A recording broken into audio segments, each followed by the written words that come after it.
Hi, please take a seat somewhere comfortable. Choose a good wine or a delicious grape juice, whatever you prefer. Let's relax and unveil together the details behind this provocative and seductive painting. I am talking about Bacchus, a 1956 painting by Caravaggio. Just so you know, this invitation is made not only by me, but as by Bacchus himself in this painting. Can you notice the way he has the wine glass raised? Doesn't it seem like he's saying, "Join me, let's toast and eat some fruits"? Well, I would accept the wine, but I'll probably pass the still life fruits. Thank you very much. Anyway, despite the friendly invitation, you may notice the expression on Bacchus's face showing the other way. It's a softer emotion, as if he were intoxicated or under a spell. Well, probably it's because he's drunk, for sure. I mean, look at the size of that jug of wine. Are you drinking all of this by yourself?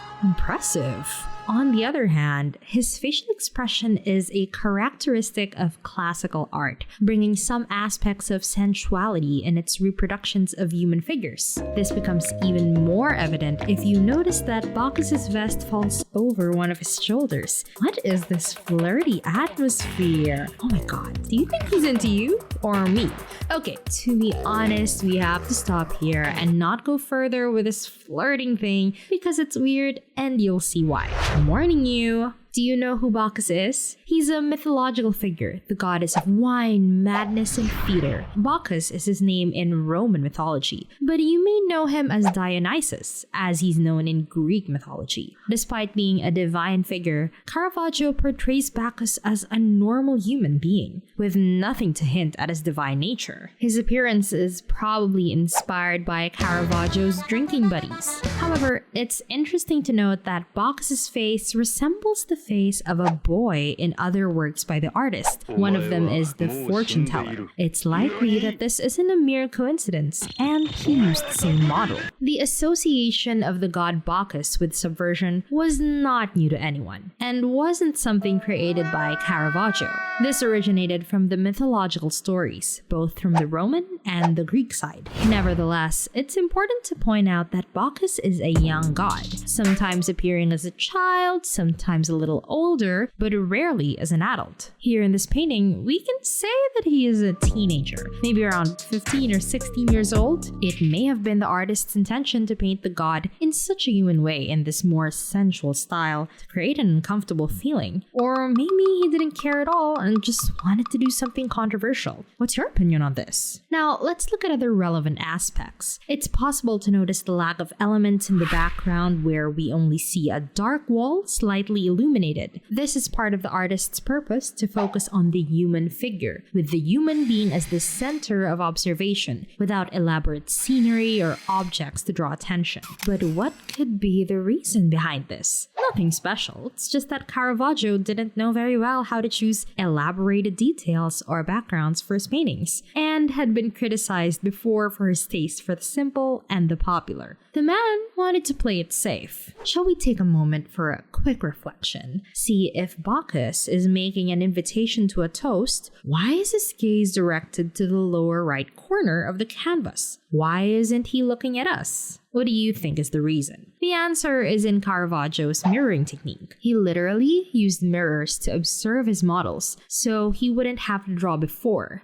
In this way, the painting looks like a photograph with inverting sides. If you look closely at Bacchus's posture, it makes sense that the image is mirrored. Otherwise, it would have been very uncomfortable for the model to stand in that position for a long time. My back hurts just looking at it. Something that is very eye-catching about Bacchus is the skill with which the artist has used oil and canvas, and that is one of the highest compliments that this painting has received. It's thanks to this technique that an amazingly realistic effect is created in the fruits and in the figure of the god Bacchus himself. The details used in the still life elements are also the highlights of this work, and it was something that Caravaggio knew how to execute with great mastery. He trained hard for this, as in his early years as an artist, he painted many fruits and flowers for another Italian painter, Cavaliere d'Arpino. In general, Caravaggio was constantly praised and recognized for his talent with realism. Many people would say that none of his other colleagues mastered this technique as well as he did,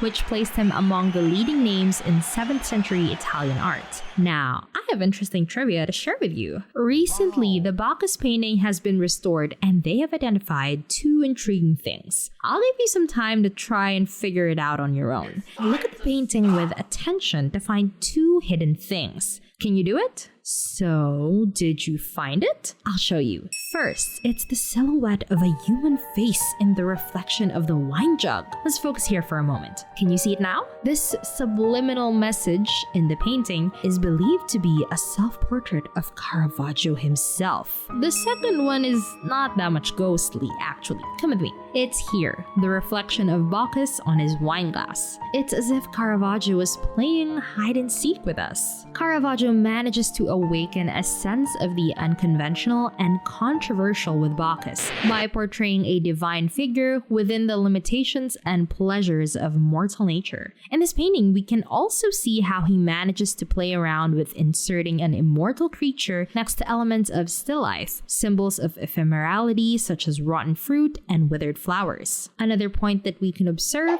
is Bacchus's fingernails. Look how dirty they are. We can consider that this is one more characteristic the artist placed to humanize this divine creature. Clearly, this is also, along with the dirty sheet around Bacchus's body, part of the still life style. Bacchus was painted in the early stage of Caravaggio's career, so it's hypothesized that this piece was given by Cardinal Francesco Maria del Monte to Grand Duke Ferdinando I. Not only this painting, but also another one of Caravaggio's famous ones, the Medusa. Del Monte was one of Caravaggio's main commissioners, having bought more than 40 paintings from the artist. At the time, this raised some suspicions, since Caravaggio was already known for his somewhat provocative style, and Del Monte was a religious person. How could the two have that kind of taste for the same type of art? What's the point of a friendship between 2 people so ideologically different? Well, despite being a hot topic for gossip, the subject has never been very well clarified. I think we'll stay curious about this matter. Sorry.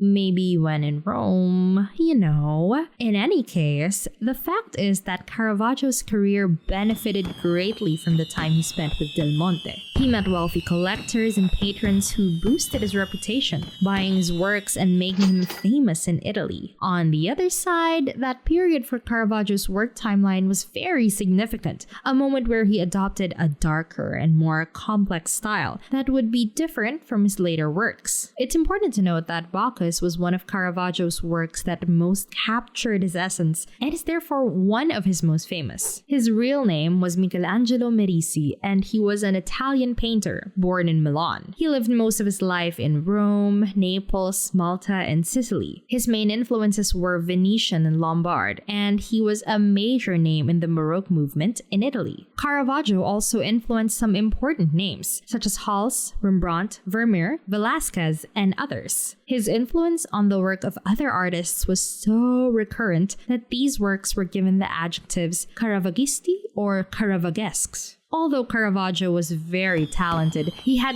quite a temperamental behavior and a strong personality, having problems with the police and rejecting to follow other artists' rules. So many feelings and realism sense were often reflected in his works. Because of his personality in his art, Caravaggio was considered a rebel, and his works were seen as revolutionary paintings for his time. Bacchus was definitely one of them. Bacchus is a part of a set of half-length portraits that include others of his early relevant paintings, such as Boy with a Basket of Fruit, Boy Bitten by a Lizard, and Basket of Fruit. So, were you seduced by Caravaggio's techniques, or could you resist them? Did you like to know more about the Bacchus painting and its charming details? Did you drink too much wine watching this to the point that your cheeks became red like boxes? If you want to know more about mythology in paintings or discover other beautiful still life pieces, don't forget to subscribe to the channel, like this video, and activate notifications to stay tuned for more content. Cheers!